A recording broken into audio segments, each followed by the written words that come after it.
Bukod po sa mga residente, ilang dayuhang turista rin ang naapektuhan ng bagyong Yolanda. At kasabay po ng muling pagbangon ng mga lugar na nasalanta ng super typhoon, ay desidido rin po ang Department of Tourism na muling pasiglahin ng turismo sa ating bansa. Balita hatid ni Tina Panginitan Perez.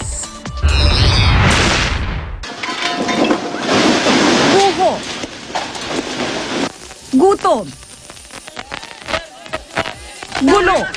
Ilan lang yan sa mga problemang lumantad sa mga unang araw matapos manalasa ang Super Typhoon Yolanda. Ang Department of Tourism, kasama sa mga unang nagpunta sa mga binagyong lugar para kumustahin ang mga tauhan nito at magdala ng tulong sa mga sinalanta. Kailangan maibalik natin ang economic activities, kailangan maibalik natin ang tourism livelihood para mapabilis ang pagbangon ng ating mga kababayan na tinamaan itong bagyo. Pero di lang mga Pilipino ang apektado, kundi pati mga turista. Kaya sa kauna-unahang pagkakataon, naisipan ng DOT na mamigay ng bookmark sa lahat ng mga turistang papaalis ng bansa. Bookmark dahil madali itong gawin. Di kailangan ng malaking pondo at madaling bitbitin lalo na sa eroplano. Simple lang ang disenyo ng bookmark na mga taga-DOT mismo ang gumawa at nag-imprenta.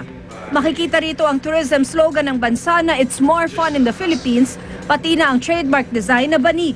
We look after their welfare, their safety, at saka syempre gusto rin nating bumalik itong mga bisita natin. So naisip namin gumawa ng ganito.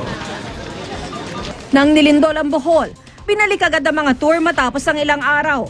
Pero sa mga sinalanta ng Super Typhoon Yolanda, aminado ang DOT na matatagalan pa ito.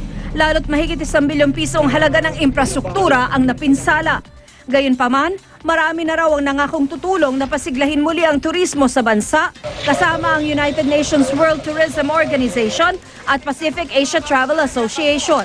Pero di lang mga dayuhan ang maaaring tumulong na ibangon ang industriya ng turismo sa bansa, kundi pati tayo ring mga Pilipino. Our message to all our foreign visitors, especially those who were here during the typhoon, is we thank you for your understanding. We thank you for bearing with us. We invite you to come back to the Philippines. Doon naman po sa ating mga kababayan dito po sa Pilipinas, tulungan po natin yung mga nasalantang lugar. At isa sa mga paraan na pwede nating gawin, bukod po sa relief operations, kapag handa na itong mga tourist destination na to, pasyalan po natin. Dahil sa lawak ng pinsalang iniwan ng bagyong Yolanda, mahirap sabihing it's still more fun in the Philippines sa ngayon. Pero umaasa ang Department of Tourism na sa patuloy na pagsuporta ng mga dayuhang turista at nating mga Pilipino, mas mabilis na makakabangon ang mga nasalanta. Tina Panginitan Perez, GMA News.